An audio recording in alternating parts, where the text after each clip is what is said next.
Ready? I'm going. Okay, here we are. I'm having a great conversation with pianist Dzmitry Ulasiuk in Texas, right? In Fort Worth, right? In Fort Worth, exactly, Wonderful. in the middle Texas. Where you have been for 9 years, and we're having a little bit of a tiny little bit of interference and trouble with our reception, so we want to make sure we get this done right. But you are finishing up your DMA in at the university there, University of Texas. Hmm. and in an earlier attempt a few minutes ago, you made it very clear in quite a wonderful exposition that you have had it with higher education. You're ready to be done, correct? Exactly, exactly, exactly. I'm Yeah. 37 years old, and every single year of my life I were at school. So I'm ready to be off.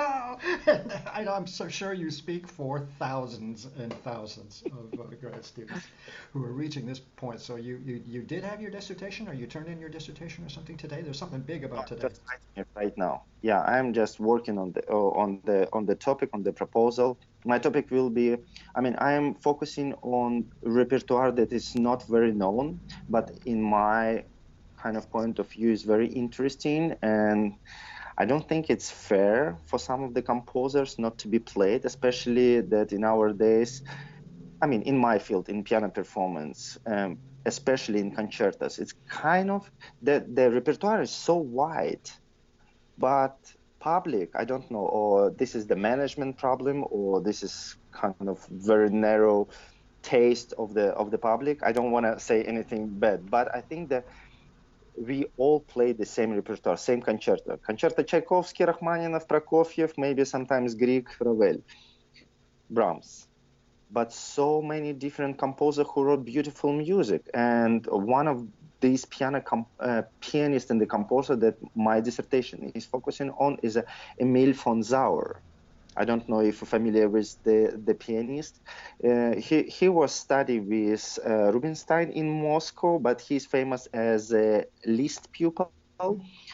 He studied with Liszt for, I think, for a year or a little bit longer, and he did a lot of editing of his music, his sonata, etudes, concerto, and the edition of Emil von Sauer. And he was a wonderful pianist. He played, especially like romantic music, like Tchaikovsky and Liszt, but he also wrote music. He wrote sonatas, concertos, set of the etudes, and I'm focusing on his first piano concerto that that's not played. It's actually you can, when I kind of come up with this idea, the only one recording existed, and you couldn't even find it on YouTube. Right now, someone put one recording, I think, of his daughter playing this concerto. Very interesting, very interesting. So I'm kind of like diving to the history and figure out what the reason why pianist forgot this concerto. That was because he was German. It was First World War and political reason, kind of discrimination in America, or it's a musical reason, or because nobody considered he's a composer because he was very well-known composer or a pianist and a scholar and editor. So that's what I'm working right now. So Pretty now, busy. so now let me reintroduce you properly. Dimitri is, and I'm just going to run a couple of these by. We've been here earlier when we tried to table it earlier. 2017, the grand prize winner, 25th Chopin International Piano Competition. 2018 winner, Kaleidoscope International Competition in Los Angeles. And we were talking a little bit earlier. I watched. They recorded that performance. It's Beethoven's second piano concerto with Kaleidoscope, a wonderful young professional chamber orchestra. Ah, they're fabulous in Los Angeles. I watched that concerto 3, 4 times. It's just so mesmerizing, the performance, just the level and standard of performance with that orchestra and with your playing. And then realized I was going to be interviewing you, so that's a delight. And you already have a quite a busy career. You've been playing around, quite a bit. You chamber music and solos with orchestras in Europe and in Eastern Europe and so on. So yeah, the paperwork's almost done. You can play now, and soon you'll be able to play, literally play. Exactly, More. exactly. Waiting for Let's that. now the reason we're having this conversation is a 2018 Centaur Records release, two real giants of the Russian repertoire. Prokofiev, 10 pieces for Romeo and Juliet, Opus 75. This is roughly 1935, I think, when he Exactly. created it. And I was interested to discover that the piano pieces are after he created the ballet. So, I mean, this is really a very intelligent rewriting by the composer for piano. Am I okay so far? Exactly, exactly. This is he actually created these 10 piece, I mean, not created, but put it in the piano cycle pretty late. First, he wrote the ballet himself that was, as you know, Rejected. uh, exactly. And you know that the funny thing that he actually wrote Happy End. I know. Happy, Was not aware of that. I read it in your booklet, and and does it exist any yeah, longer? yes, it exists. And recently, I've been on festival in Colorado where I met wonderful pianist. What his name? Mm, oh my God, it's just Look at that flew. concentration, everybody. Yeah, and It'll come to you.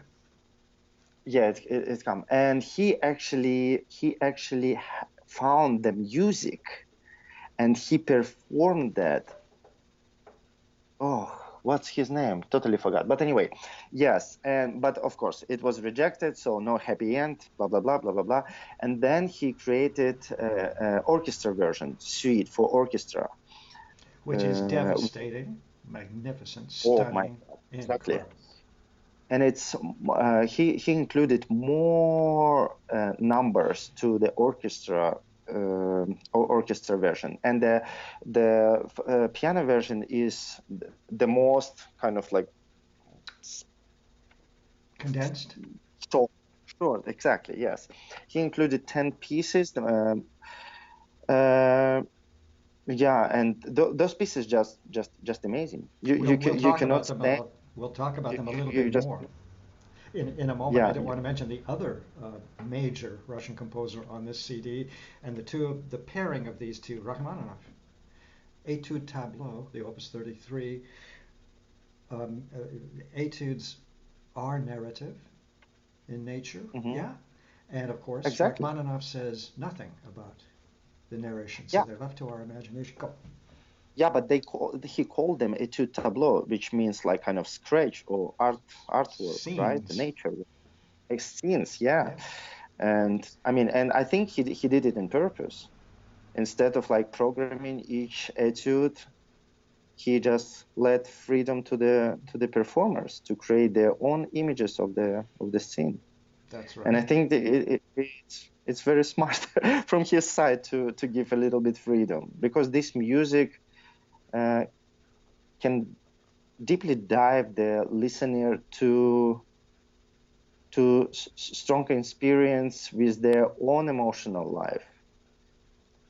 The Subtext, performer, subtext, exactly, subtext, lots of subtext. the performers kind of they giving their energy, their soul through the vibes to the air, and then the listeners, they get this through their own experience, through their own life, yeah, life experience. And I think, Rachmaninoff wise that he didn't put like exactly name, just let So the freedom. here's what's so interesting. Aside from, I just had a wonderful conversation with a Finnish pianist a couple nights ago about Chopin ballades that are also narrative pieces, but he never gave any indication of what the story, so-called, should be in those Right, four but ballets. we know kind of the story that's written by Manushka, right? No, what? So, oh yeah.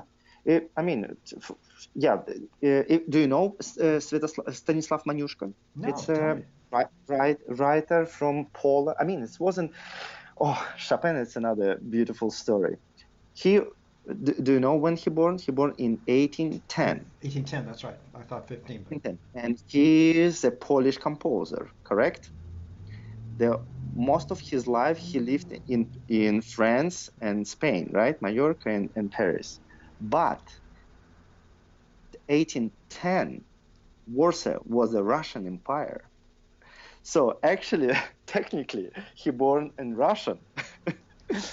And that's the funny thing, that the whole revolution and his attitude and his music is always passionate because of against the Russians. By the way, you have Isn't opened it up an interesting? entire huge can of worms here. First of all, when we had an earlier conversation, I could have sworn that you were not really terribly interested in history. You have just given us the whole history of the past 180 years of Russian music, and also the Duchy of Poland and part of the Greater Russian Empire, all that stuff that makes classical music, forgive the word, but classical music so exhilarating, so exciting because it's so intense, so deep, so multi-layered, all of that. So here we are. I'm trying to get us back on subject. I'm sorry I mentioned Chopin, but fascinating that you mentioned that.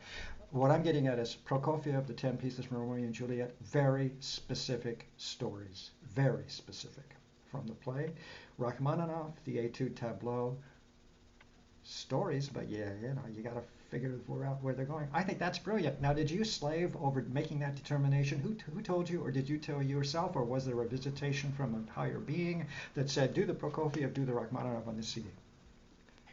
The first idea when I actually learned the Prokofiev 10 pieces, I learned it together with Petrushka. By Stravinsky, and the next step was supposed to be the Sleeping Beauty by Tchaikovsky, and that was actually the plan for CD, kind of Russian ballet transcription. Beautiful, Yes. isn't it? Yes. But when actually the CD I recorded was actually offered by Chopin Society after competition I saw won that. in They funded it. Texas, right? And then the lady, the founder, Nina Drast of the Chopin Society, the director of this, she said, we would like to record the CD. And I asked, Chopin, of course? And she said, no, something what you really like. And I said, Evrika, I want to do the Russian disc. So, and then I thought, Stravinsky, Prokofiev, Tchaikovsky, it's good thing, but it's all transcriptions, right? And it's all symphonic music. And compare with the orchestra, maybe not the smartest idea. So I decided to put this beautiful, brilliant. I cannot go out of the Prokofiev pieces and add really pianistic composer and the work as, of course, Rachmaninoff, Sergei Rachmaninoff. So that's how easily I come up with the repertoire. Very interesting. And also we have two great world famous pianists, Prokofiev and Rachmaninoff, both of them.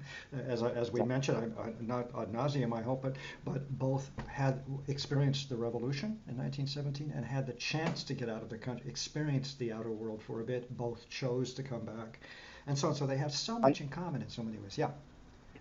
Unfortunately, Rachmaninoff couldn't come back.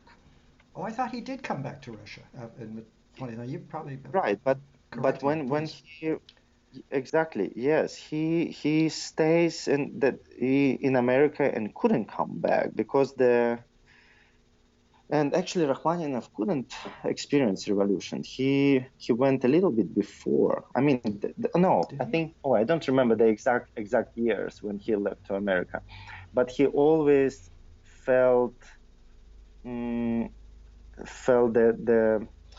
pain that he cannot come back to Russia, and that you can experience this pain through his music. Well, exactly. I hope I'm sorry if I was mistaken. I thought he did return as did Prokofiev. Finally came back. So yes, Prokofiev, but Rachmaninoff lived in East Coast first, and then definitely he moved to LA. He always was with the great connection with Russia, especially with his Ivanovka village, close to Moscow, a couple of hundred kilometers, maybe 100 kilometers. And he always were very close to these people, and he donated a lot of money anonymously to build kind of things for farmers or for education.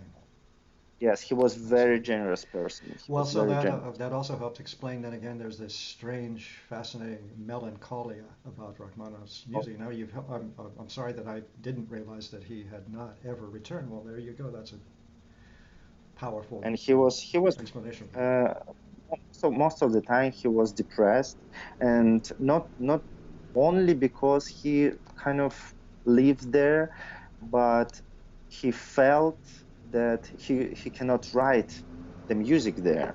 He always was very disappointed of the way he wrote his third symphony or the fourth piano concerto. Uh, he never satisfied actually. Mm. Never satisfied. Can you imagine? There's such a great author and great composer was always in how to say it? Self-doubt, Not in not maybe self-doubt. exactly self-doubt. Exactly. It is That's amazing. why probably Genius. he is so great. Exactly. You know that genius can have self-doubt, and of course that's part of what makes genius genius too. You know, you're never quite secure. You're never quite certain that what you created is worthwhile. Excuse me. On and on.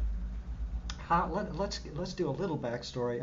I'd kind of like to understand how your life, your young life, began. I know you sort of really got powerfully involved at age 15, something like that, from what I've read in your booklet. But what was it? Was it mom? Was it dad? Was it a teacher when you were younger? How? Just let's just touch on that a little bit to see what made you the happy pianist in Belarus.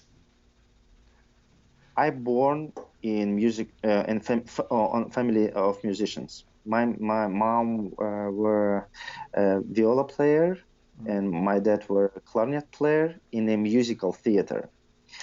And you understand, they have every single night shows. They have every single night some musicals to play. And in those time, nobody had mm, how to say it, like babysitters. So they bring me to the work. So all my childhood was backstage or stage or on the theater. So I remember funny stories where I got above the stage while the performance ongoing, and see how the people like running and see all this action. And I think that gave me this childhood behavior. They gave me the strong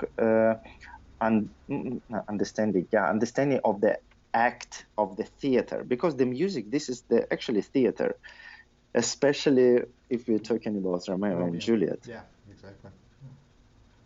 Every movement, every single look, turn, sound, like words that has to go through the distance to the audience. So all of these things, I mean, very important, and I'm very appreciated that I had that kind of childhood. But I wasn't child that sit and play piano or whatever through the. I was really normal. I'd like to be outside and play soccer, football, and play with the kids. So I actually didn't like to practice in the beginning. But my parents, of course, they were musicians, so they put me in a musical school. And the first teacher, when I was 7 years old, she said, "Oh, this kid kind of talented. Let's put him in a gifted school for musician." They put me there, but they didn't accept me as a pianist because they said like my hand was too small, so I cannot reach the octave. So I got there anyways as a singer. So I sang for 3 years, then didn't go through because my throat didn't work well. So I started to play saxophone with the teacher who play actually bassoon. So there is, I mean, Earlier I was going to make a little that, joke. I was going to make a little joke about how all that experience in the pit with your dad, the clarinetist. At least you didn't do clarinet. Clarinet was my instrument for a while, and then I dumped it. For conducting, it's so much more fun to be a conductor. Yeah. Anyway, so what a fascinating story. So but it's the I think what you're telling yeah, me and is the then theater, that experience as a kid of the theater, gave you right. a perspective that you kind of now understand as a performing musician in terms of dissecting pieces of music or finding imagery and color. What? Right, color, images, and the acting. You when at least like this is for me. I don't know. All pianists, all performers have different approach. But for me, when you got to stage, so the act begins. So you have to keep the energy. It's not just playing the fingers. It's not just beautiful harmony. This is something that you cannot feel. This is magic coming. So the energy that the performance is supposed to create, supposed to keep all audience under a spell. Yes, exactly. It's like oh, I'm sorry about. I'm always looking for the right word, and It's not up it has to there. be Gymnos. This is the right word when the people under Hypnosis. Yes. Under Uh-huh. hypnosis of the music of the sound. Okay. So when you create this certain sound and vibration, and that add acting to this, I think this is the right approach, and the public kind of like hypnotized by Hypnotized by. by You have given away way too many secrets. I'm just telling you right now, way too many secrets because in a way you've said it is theater, and of course it is. You know, you put, and in my case, every time I put on a white tie and tailcoat, I was a different person. I'm sorry. And every time I did my thing as a conductor, and it wasn't, it was theater, and it wasn't, but it wasn't affectation. And what I mean right. by affectation, it's You, exactly. Yeah, you live in life right now. This is the real life. exactly right. So we want to make sure You know everyone the is, story go, about Emil Gillis, uh, tell. that one conferencier saw him in front before the stage, and he said like Emil wasn't look as a great Gillis. He was small, kind of like taking the napkins in his hand, but when the moment he stepped on the stage, he was the lion. So this is the way of real art. Yep, and that's all. And as you said a moment ago, that is the magic. This And is the in a magic. way, we become what do you call that? We project really the art. The Mm. art is And projected through us. Yep. right, I don't agree that you said, I know you were joking about that you're telling a lot of secrets. I think we have to share all possible way that we experience for the next generation. We have to give all what we know. Otherwise, how they gonna learn? So we You have to not just playing recitals. You have to talk. You have to go to the schools and explain how to live the life of the performances. And it's like a lovely dish, a special dish, presentation, presentation, and the presentation of a performance or of a piece of music is part of the theater, part of the magic, all of that. Are we okay so far? oh yeah, oh yeah, Okay, I just want to make sure we were on the I will. same page. You know what I want to do here again now, just to kind of try to keep on top of you a little bit. Let's because this is such an interesting issue about programmatic music, and let's just talk a little bit about the Prokofiev. You've explained a bit about. We've already discussed, and I'm just going to wheel down here to some of my notes. First of all, we mentioned a little earlier the recording was done in 1917, I think, in is it a church in Corpus Christi or something? Yeah. Yes, The instrument Steinway D that was used for that recording, you know, it was I listened to a mag- lot. When something, magnificent. ah, Absolutely, absolutely, absolutely, and absolutely. kudos to the engineer as well, the sound engineer, because that sound is fabulous. I am very fortunate that I have this engineer from Austin, Jan Novitsky. He is a magician, and I'm continuing telling him that because I recently met him for editing my second recording, where I played sonatas and mazurkas by Scriabin. So what he's doing with sound, this is absolutely, and you said it right. So you enjoy the Ah, sound of the piano, but it's not piano itself. This is the way how he put the mics and of the course. how he feels the space of the how he feels the air. I mean, I'm really really fortunate to work with him. Really Absolutely, fortunate. and about feeling the air, I can, the air moving through a room at a certain hour is different than the air running through a room at a different hour or a different day, and you can hear it. Exactly. If you don't have a good sound engineer. So I just want to Exactly. compliment you right off the top, and for everybody out there watching. But just to give my little pitch, performingartsreview.net. Our interview is going to go up. I'm going to review the CD. I hope in a reasonable amount of time. I am so far behind, it's horrible, but I'm catching up on the written reviews. And we'll have the videos up. I want to put up the Beethoven, maybe just have it down at the bottom somewhere so people can really enjoy that performance with Kaleidoscope in Los Angeles. Many, many friends of mine, young, wonderful orchestra. But so all of this is going to go up at performingartsreview.net, including how to buy the CD and all. But let's just for a moment, what I need to ask you is, how did you go about putting together the Prokofiev? We know already that this was a reduction that he himself wrote after the fact. So it's, in my own listening experience, it is so clean, so beautifully written. The voice leading is so perfect. I can hear all this stuff. Now that's a lot you, by the way. Hello. Yeah. But also how this piece is how these pieces are so beautifully rewritten by Prokofiev, the great pianist. Exactly.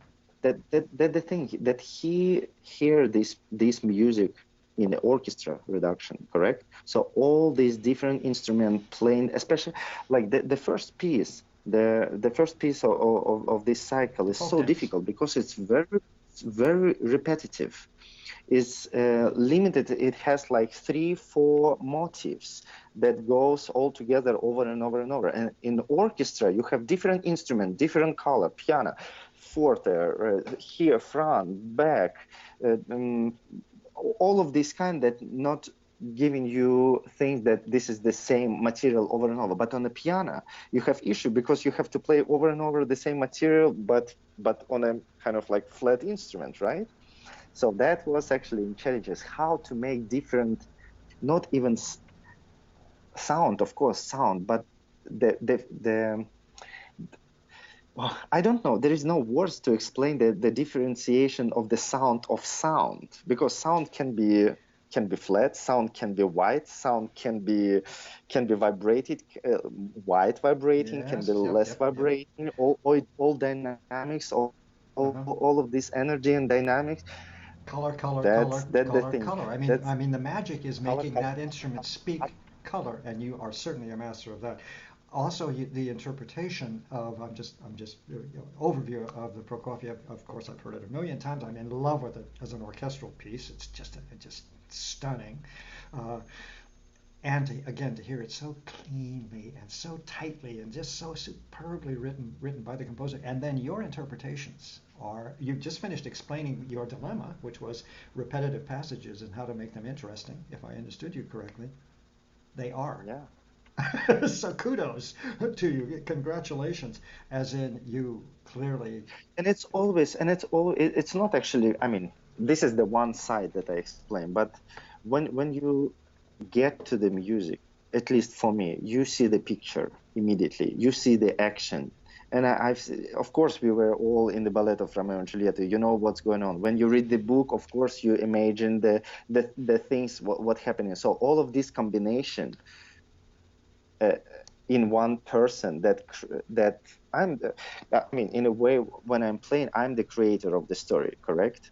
So my story is supposed to go through the music to the audience. So I have to be very clear what the message I have to give to the audience. So it's clear. It's not just, and then on top of that, of course, you have to be professional. You have to be well played and tune and passages and all of that. But the main thing is the the energy. I mean, energy, of course, energy, but the clear picture of the subject that you playing, that you creating live. Colors and moods. colors, moods, yeah, moods. You know, I'm thinking of the everything, Montague, everything. that confrontation between the Montagues and the Capulets. You know, one of the most famous tunes in all of Prokofiev. But your performance is, I don't know, it's kind of has little wonderful little edges and corners and curly cues and different interpretations. So it's so incredibly entertaining, for example. So Thank you're you. clearly a master of that.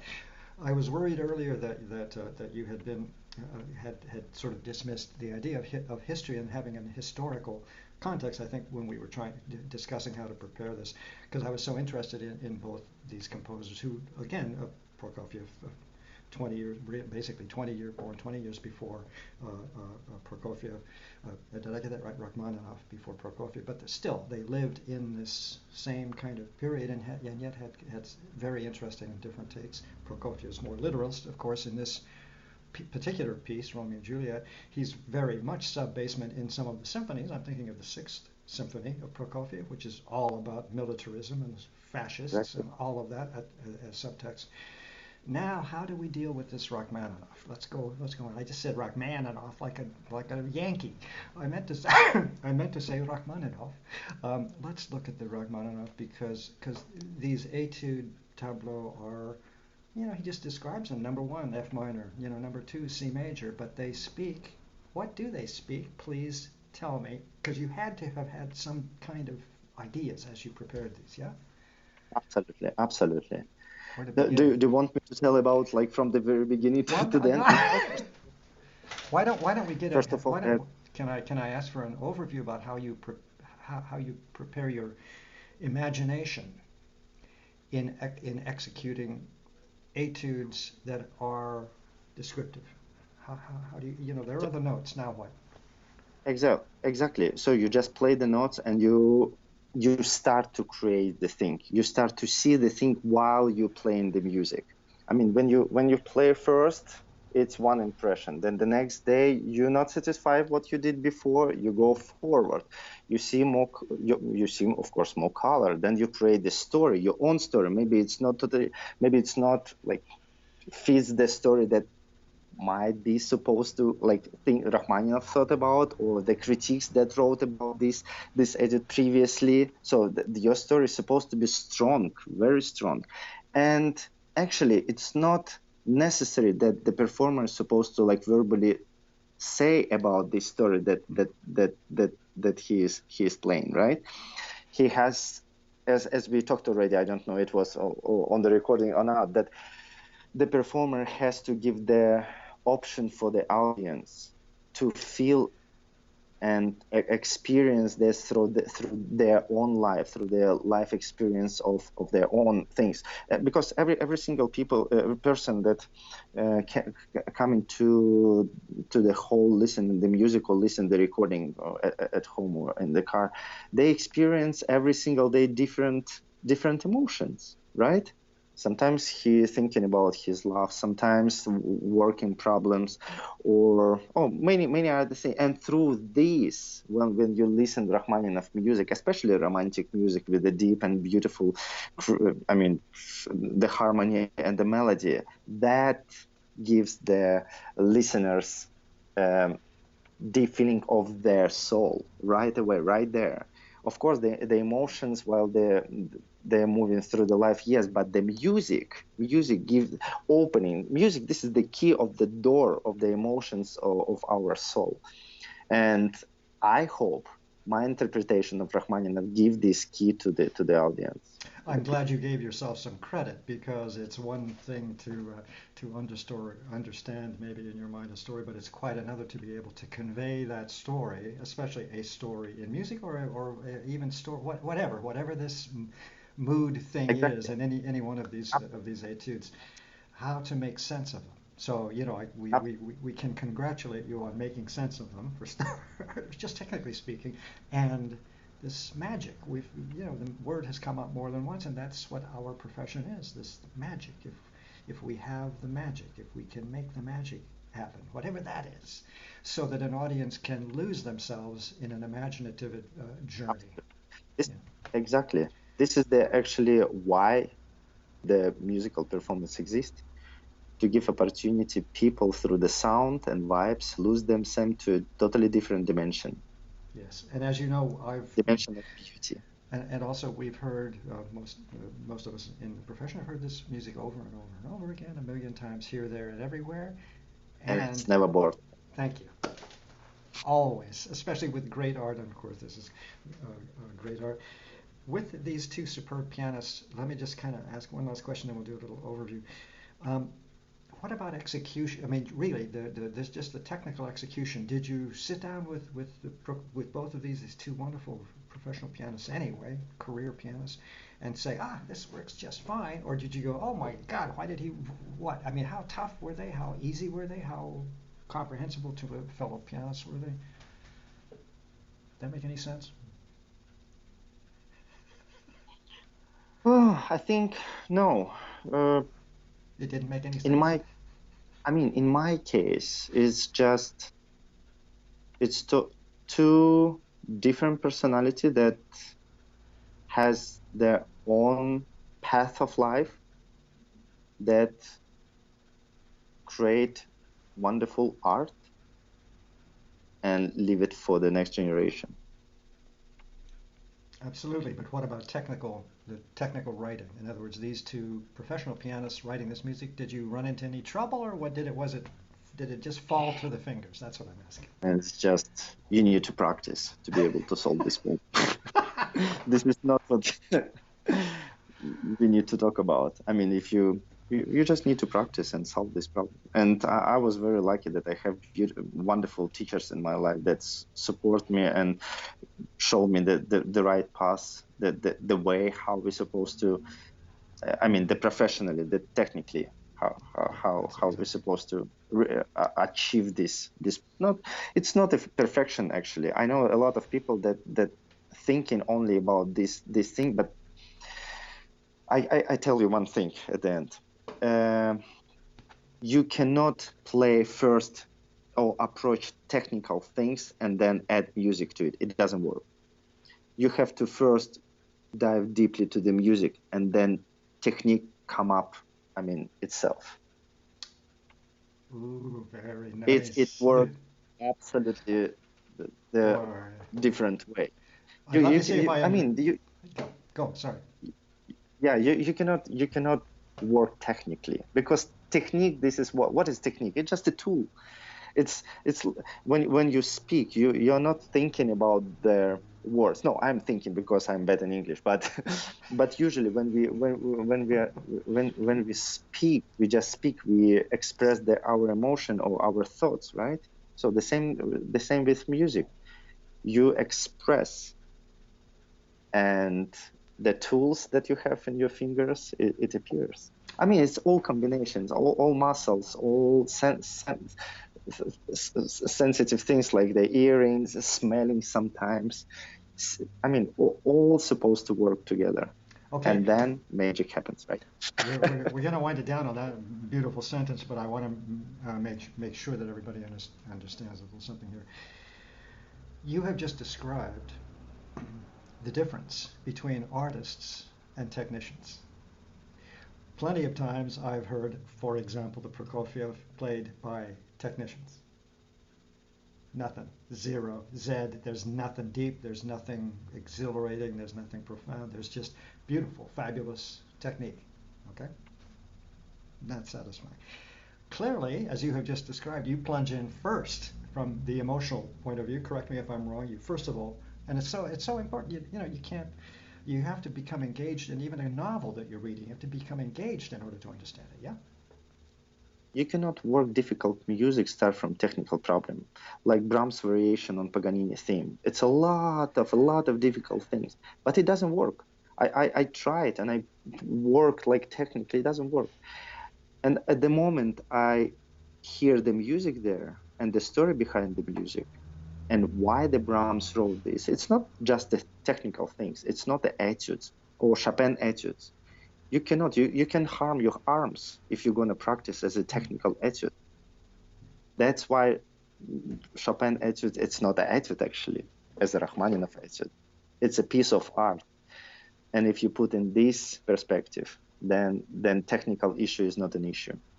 Of course, you need to practice, but Got that one. but this is not the main thing, not the main point that you have But to show. you've described, I think, I guess I really wasn't sure whether you were with me or not, but you are, which is, I think I'm with you even, which is that we have to understand the deep basements, the sub-basements of things. We do have to understand that Beethoven was traumatized by the Napoleonic Wars, all right, and so on, or disappointed in Napoleon. We have to know that about these works, not because they're little historical tidbits, but because they describe an attitude or a mood change that the composer experienced and puts forth in the music. So am I close to kind of making another? Absolutely. Oh, Yeah, yeah, yeah. I okay. mean, yeah, the history. That's why. I mean, you all need to know the history to live the present, right? To go to the future, and it's not only in political way as we think, but in all kind of aspects. We need to know history of our family. We need to history of the composer that we are playing. We need to know just what happened before to be able to build the future. Thank you. Oh boy, I'm happy now because I thought I had misheard you much earlier. I think in one of our earlier attempts. Now I know you're one of my types. We're gonna run it down now. I've had. We're finishing wonderful conversation with pianist Dzmitry Thank you so much. Ulasiuk Thank you. from Belarus, but now in America for what, over 9 years. Are you going to stay? Do you have any idea? Because what's the deal? Yeah, I'm trying, but I mean, it's not the easy way to to to get the legal status here. Uh, But I'm working on this. I'm working on this. okay, good. Anyway, we're talking about the 2018 Centaur release, Two Giants of the Russian Pianistic Repertoire, Prokofiev, 10 pieces from Romeo and Juliet, Opus 75. Wow. Night performed. Wow, the pieces are wonderful, but your performance is just I can't. It's hard to describe the clean clarity, the beauty, and your interpretation. So interesting, so varied, so exciting. Really, these 10 pieces, wonderful. And then Rachmaninoff, Etude Tableau, the Opus 33, very interesting, very mysterious, very sad. I'm sorry I was so wrong. I could have sworn Rachmaninoff came back to Russia. Now I know that he had to have been sad if he was not able to return to his country. There is that melancholy in his music that you capture so beautifully. The Etude Tableau, Opus 33, fabulous CD, beautifully performed, an incredible Steinway D. That instrument is fabulous, and your recording engineer just made it speak beautifully, as did you. Dzmitry, what have I forgotten? Anything? What, you got any big gigs coming up? Yeah, we have. Do you know that the next year is going to be the celebration of the 250 years of Beethoven? Of the who? Of the Beethoven, Oh, Ludwig van Beethoven. Beethoven. Yeah, Beethoven. And we're Yeah. gonna perform all his piano works in my own country and the closest Baltic country in Latvia. So it's gonna Yeah. be a good project. You gonna do number two, Beethoven number two again? No, I'm gonna do number one and maybe triple concerto. Number one, is that D major? I can't remember. I'm trying to think of where the See, is it C major? That's right. The number one is in C major. The reason I think is that's the one I think I conducted when I was about 18, as I recall. Anyway, uh, Brahms is D. Yes, but okay. Beethoven is. All right. So, Dzmitry, thanks very much for your time. Thank you I so think much. we're done. Again, I'll Pleasure to put see. this up, Yes, and then we'll get the review up there. But a superb performance, wonderful, great thank CD. you. Thank you so much. Thanks. Thank you. Bye bye. Thank you.